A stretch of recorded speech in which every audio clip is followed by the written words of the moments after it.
17 Agustus 2026. Presiden Prabowo Subianto baru saja membacakan naskah proklamasi di halaman Istana Merdeka. Tapi yang bikin publik menoleh ke langit bukan cuma soal usia kemerdekaan yang ke-81 tahun, melainkan 81 unit alutsista, pesawat tempur, helikopter, sampai pesawat angkut yang dikerahkan sekaligus untuk terbang di atas istana. Ada Rafale yang baru pertama kali unjuk gigi di parade kemerdekaan. Ada Sukhoi F-16, Hawk T-50, sampai helikopter Apache yang membentuk formasi raksasa. Ini bukan sekadar seremoni tahunan yang itu-itu saja. Ini adalah pameran kekuatan udara terbesar yang pernah ditampilkan TNI dalam satu hari, dan angkanya sengaja disesuaikan dengan usia kemerdekaan. 81 alutsista untuk HUT ke-81. Pertanyaannya, sekuat apa sebenarnya alutsista Indonesia sekarang? Dari mana semua ini datang? Berapa yang sudah dibayar dan berapa yang masih dalam proses? Di video ini kita akan bedah tuntas, dari sejarah program modernisasinya, sampai alutsista spesifik yang baru saja tiba di 2026. Semua dengan data yang bisa dicek, bukan asumsi. Stay sampai habis, karena ini bakal jadi salah satu rangkuman paling lengkap soal kekuatan pertahanan Indonesia hari ini. Sebelum masuk ke pembahasan utama, mari kita rekap dulu apa yang sebenarnya terjadi di Istana Merdeka hari itu. Upacara HUT ke-81 RI digelar di halaman Istana Merdeka pada Senin, 17 Agustus 2026. Dimulai sekitar pukul 7 WIB dengan Presiden Prabowo Subianto bertindak sebagai inspektur upacara. Komandan upacara dipercayakan kepada Kolonel Infanteri Priyo Handoyo, Komandan Kodim 733 Kota Semarang. Setelah dentuman meriam sebanyak 17 kali disertai sirene panjang, seluruh peserta dan masyarakat diminta menghentikan aktivitas selama 3 menit. Tepatnya pukul 10:17 sampai 10:20 WIB. Untuk berdiri tegap saat lagu Indonesia Raya berkumandang bersamaan dengan pengibaran bendera. Ini bagian dari upaya pemerintah supaya momen detik-detik proklamasi dirayakan serentak di seluruh Indonesia, dengan bantuan unsur TNI dan Polri di daerah untuk memberi tanda suara sebelum lagu kebangsaan dimulai. Presiden Prabowo sendiri membacakan langsung naskah proklamasi yang 80 tahun lalu dibacakan oleh Soekarno, dilanjutkan dengan mengheningkan cipta untuk mengenang jasa para pahlawan. Usai upacara, kamera menangkap momen santai ketika Prabowo duduk di apit Presiden ke-7 RI Joko Widodo dan Wakil Presiden Gibran Rakabuming ngobrol akrab sambil tertawa lepas, momen yang sempat ditampilkan di layar besar halaman istana. Yang paling ditunggu tentu saja atraksi udaranya. Panitia HUT RI ke-81 melalui Menteri Sekretaris Negara sekaligus Ketua Panitia Prasetyo Hadi mengonfirmasi ada 81 unit pesawat dan helikopter gabungan dari TNI AU, TNI AD, TNI AL, Polri, dan Basarnas yang tampil dalam demonstrasi udara ini. Pertunjukan dibuka dengan formasi Giant Flag, 8 helikopter TNI dan Polri yang terbang membawa bendera merah putih raksasa. Dilanjutkan manuver pesawat tempur Hawk, T-50, dan F-16 yang membentuk formasi angka 81 di langit Jakarta. Lalu flight pass gabungan yang melibatkan Hawk, F-16, Rafale, dan Sukhoi. Salah satu penerbang bahkan menyapa langsung dari kokpit Rafale, mengucapkan selamat ulang tahun kemerdekaan, sambil menyebut pesawat itu sebagai kebanggaan yang didatangkan atas kebijakan Presiden Prabowo. Sebelum atraksi udara berlangsung, ada juga aksi 17 prajurit Kopassus yang melakukan terjun payung bertingkat, membawa bendera merah putih ukuran besar, poster angka 81, dan poster bergambar Presiden. Jumlah 17 penerjun ini sengaja dipilih untuk merepresentasikan tanggal proklamasi kemerdekaan Indonesia. Rangkaian perayaan tidak berhenti di pagi hari. Setelah upacara penurunan bendera sore harinya, Prabowo direncanakan turut hadir dalam karnaval kendaraan hias dari puluhan kementerian dan lembaga yang mengambil rute dari Monumen Nasional menuju Bundaran Hotel Indonesia dan berakhir di kawasan Taman Atas Skatepark. Nah, dari semua momen ini, bagian yang paling relevan untuk kita bahas lebih dalam adalah atraksi alutsistanya. Karena di balik formasi udara yang terlihat spektakuler itu, ada cerita panjang soal bagaimana Indonesia membangun ulang kekuatan militernya selama lebih dari 1 dekade terakhir. Yang tampil di langit istana itu bukan alutsista yang tiba-tiba muncul begitu saja.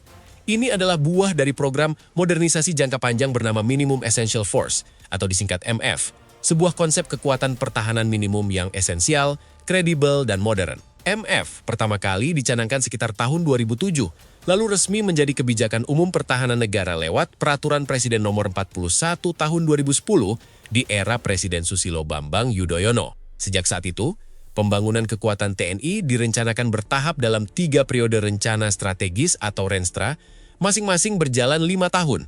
Renstra A pada 2010-2014, Renstra Duga pada 2015-2019, dan Renstra Trita pada 2022-2024. Perjalanannya tidak instan.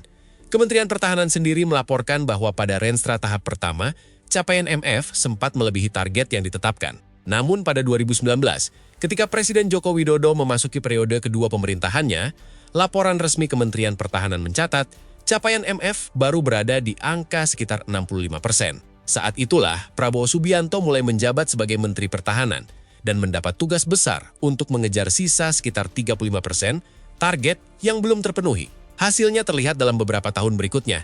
Berdasarkan Rencana Pembangunan Jangka Panjang Nasional 2025-2045, capaian MF periode 2019-2024 tercatat mencapai sekitar 86,9%, 4%, dibanding periode 2015-2019 yang sekitar 62%. Sebuah lompatan besar. Meski masih menyisakan pekerjaan rumah, terutama soal kemandirian industri pertahanan dalam negeri. Pada 2021 misalnya, baru sekitar 57,6% kebutuhan alutsista yang mampu diproduksi oleh industri pertahanan nasional sendiri, sisanya masih bergantung pada pengadaan dari luar negeri. Kini, setelah era Renstram F berakhir, Indonesia disebut memasuki fase baru yang dibingkai dalam kerangka strategis bernama Trisula Nusantara Shield, sebuah artikulasi modern dari doktrin pertahanan semesta rakyat, di mana modernisasi tidak lagi sekadar soal daftar belanja alutsista, tapi juga membangun otak dari sistem pertahanan yang cerdas dan terintegrasi antar matra. Konsep ini juga berkembang menjadi apa yang disebut Optimum Essential Force atau OEF, tahap lanjutan setelah kebutuhan minimum terpenuhi, dengan penekanan pada kualitas, kesiapan tempur, dan optimalisasi aset bukan sekadar jumlah unit. Sorotan terbesar modernisasi TNI Angkatan Udara tahun ini jelas ada pada kedatangan jet tempur Rafale. Indonesia menandatangani kontrak pembelian 42 unit Dassault Rafale dari Prancis pada 2022. Dengan nilai kontrak diperkirakan berkisar antara 8 miliar hingga 11,6 miliar dolar Amerika Serikat, tergantung paket persenjataan, dukungan logistik, pelatihan, dan sistem pemeliharaan yang menyertainya setara sekitar Rp204 triliun. Pengiriman dilakukan bertahap. Batch pertama sebanyak 3 unit Rafale tiba di Lanut Roesmin Nurjadin, Pekanbaru, Riau pada Januari 2026. Lalu pada Mei 2020, Presiden Prabowo secara simbolis menyerahkan 6 unit Rafale kepada 3 kepala staf TNI dalam sebuah upacara di Lanut Halim Perdana Kusuma, Jakarta Timur. Bersamaan dengan itu, turut diserahkan 4 unit pesawat Falcon 8X, 1 unit pesawat angkut Airbus A400M, radar Ground Controlled Interception G4A3, rudal pintar Hammer, dan rudal udara-ke-udara Meteor. Rafale sendiri bukan pesawat sembarangan. Ini adalah jet tempur multi-role atau omni-role generasi 4,5 yang bisa menjalankan berbagai misi sekaligus. Superioritas udara, dukungan jarak dekat, pengintaian, serangan strategis, hingga peperangan anti kapal, dengan standar produksi terbaru F4 yang membawa peningkatan pada kemampuan network-centric warfare, radar, sensor, dan interoperabilitas dengan sistem tempur modern lainnya. Menurut data Dassault Aviation, hingga akhir 2025, total pesanan Rafale secara global telah mencapai 533 unit, termasuk 323 unit untuk pasar ekspor, menjadikan Indonesia bagian dari daftar panjang negara pengguna Rafale bersama Prancis, India, Mesir, Qatar, dan lainnya. Menariknya, Rafale bukan cuma soal pesawatnya sendiri. Kehadirannya juga membuka jalan bagi rudal Meteor, rudal udara-ke-udara jarak jauh buatan MBDA yang kini juga digunakan berbagai jet tempur dunia seperti Typhoon, Gripen, dan KF-21 Boramae. Sepanjang 2025, integrasi Meteor ke jet tempur F-35 juga mengalami kemajuan dengan penerbangan uji pertama. Dan pada November 2025, Angkatan Udara Brasil berhasil menguji coba penembakan Meteor dari jet tempur Gripen E mereka. Selain Rafale, modernisasi TNI AU juga berjalan di berbagai lini lain. Kepala Staf TNI AU menyebut sejumlah alutsista yang tengah dipersiapkan antara lain 6 unit Rafale, 6 pesawat Falcon, dan 2 pesawat angkut Airbus A400M. Sejalan dengan perhatian besar pemerintah terhadap modernisasi, mulai dari pesawat tempur, pesawat angkut, helikopter, radar, hingga sistem rudal. Untuk memperkuat sistem pemantauan udara, TNI AU juga tengah memasang radar GM403 buatan Petiland Industri secara bertahap, total 13 unit yang dikerjakan bersama industri pertahanan dalam negeri, dengan 11 unit berikutnya dijadwalkan menyusul. Radar 3 dimensi jarak jauh ini mampu mendeteksi dan melacak pesawat tempur, pesawat tanpa awak, rudal, hingga berbagai objek udara lainnya. sekaligus memiliki fungsi ground controlled interception untuk mengarahkan pesawat tempur menuju sasaran yang memasuki wilayah udara Indonesia. Dua radar baru lainnya juga direncanakan dibangun di Takalar, Sulawesi Selatan, dan Banjarbaru, Kalimantan Selatan. Seluruh radar ini nantinya diintegrasikan dengan sistem komando dan pengendalian bernama Skyview, sehingga informasi dari berbagai radar bisa disatukan menjadi satu gambaran situasi udara nasional secara real-time. Tidak berhenti di situ, TNI AU juga tengah dalam proses pengadaan 48 unit jet tempur KF-21 Boramae dari Korea Selatan. Hasil kerjasama pengembangan bersama antara Indonesia dan Korea Selatan yang sudah berjalan bertahun-tahun, serta rencana pengadaan jet tempur KAN dari Turki sebanyak 48 unit. Kalau semua ini terrealisasi, Indonesia akan memiliki kombinasi 3 jenis jet tempur generasi baru sekaligus. Rafale dari Prancis, KF-21 dari Korea Selatan, dan KAN dari Turki, sebuah diversifikasi sumber alutsista yang jarang dilakukan negara lain secara bersamaan. Di sisi kerjasama internasional, Menteri Pertahanan Jafris Jamsoedin juga sempat mengungkap adanya tawaran dari Menteri Perang Amerika Serikat kepada Indonesia untuk menjadi pusat fasilitas perawatan dan perbaikan pesawat angkut militer C-130 Hercules untuk kawasan Asia, sebuah tawaran yang disebut belum pernah diberikan kepada negara ASEAN lain, dengan biaya ditanggung pihak Amerika Serikat. Beralih ke laut. Sebagai negara kepulauan terbesar di dunia, penguatan angkatan laut jelas jadi prioritas yang tidak kalah penting. Sepanjang 2026, TNI Angkatan Laut menerima kapal baru KRI Prabu Siliwangi 321 dan KRI Canopus 936 yang disebut sebagai kapal pertama milik Indonesia yang memiliki kemampuan mendukung penyelamatan kapal selam, sebuah kapabilitas yang sebelumnya jadi celah dalam postur pertahanan maritim nasional. Program modernisasi TNI AL sendiri mengikuti kerangka besar yang sama, MEF dan OIF, dengan penekanan pada peningkatan kualitas dan kesiapan tempur, bukan sekadar penambahan jumlah kapal.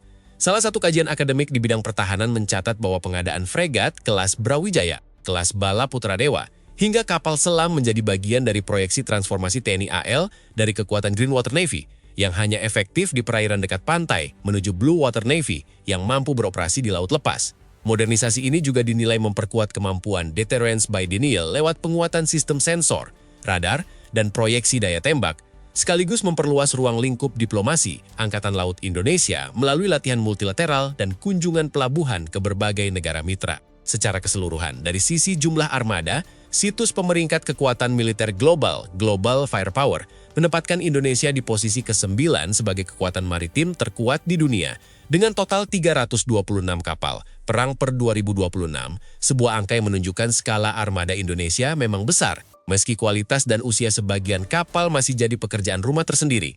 Kalau bicara alutsista, perhatian publik memang sering tersedot ke jet tempur dan kapal perang yang terlihat megah di udara dan laut.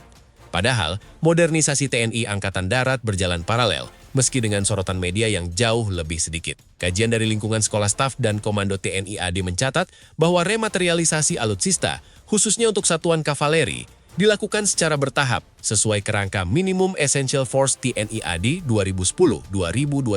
Salah satu wujud nyatanya adalah kendaraan tempur ANOA buatan PT Pindad yang telah didistribusikan ke berbagai satuan kavaleri di seluruh Indonesia sebagai bagian dari upaya membangun kemandirian industri pertahanan dalam negeri untuk kendaraan lapis baja kelas menengah. Kajian yang sama juga menyoroti prinsip klasik dalam dunia militer.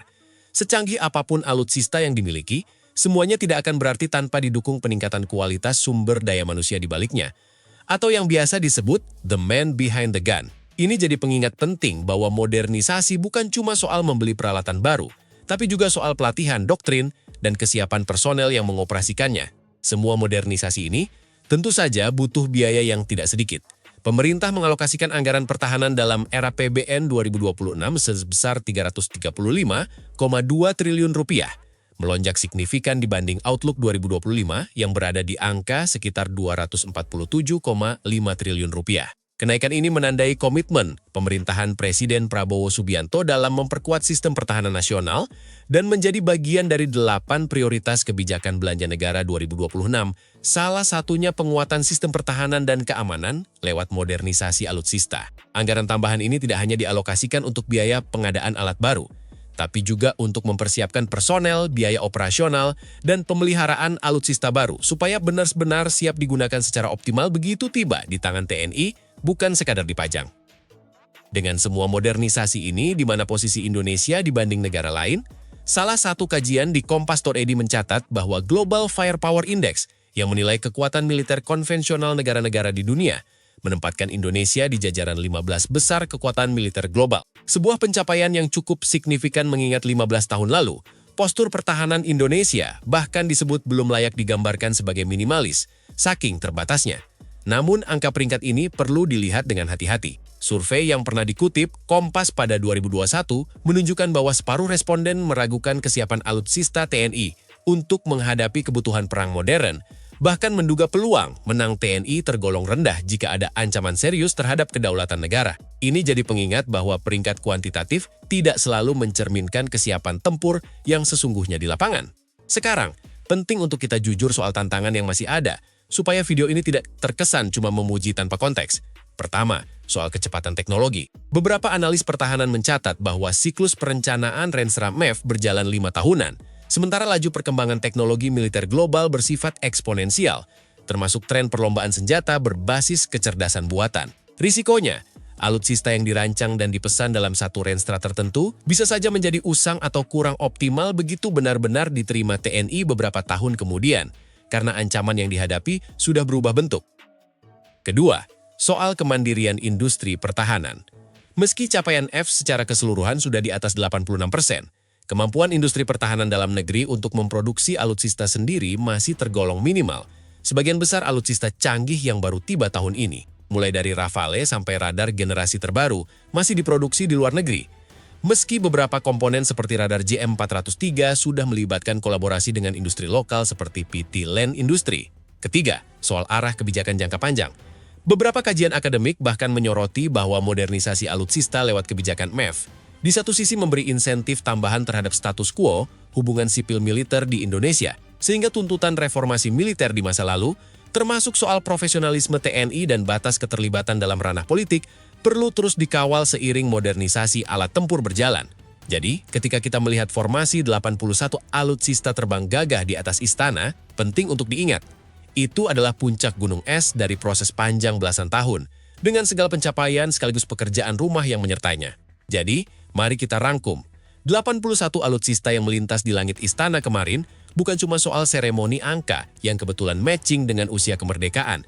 Di baliknya ada perjalanan kebijakan pertahanan yang dimulai sejak 2010 lewat konsep minimum essential force, kontrak pengadaan senilai miliaran dolar seperti pembelian 42 unit Rafale, rencana tambahan 48 unit KF-21 Boramae dan 48 unit KAN, radar generasi baru yang mulai melibatkan industri dalam negeri, penguatan armada laut menuju kekuatan Blue Water Navy, hingga anggaran pertahanan yang melonjak jadi 335,2 triliun rupiah di tahun 2026.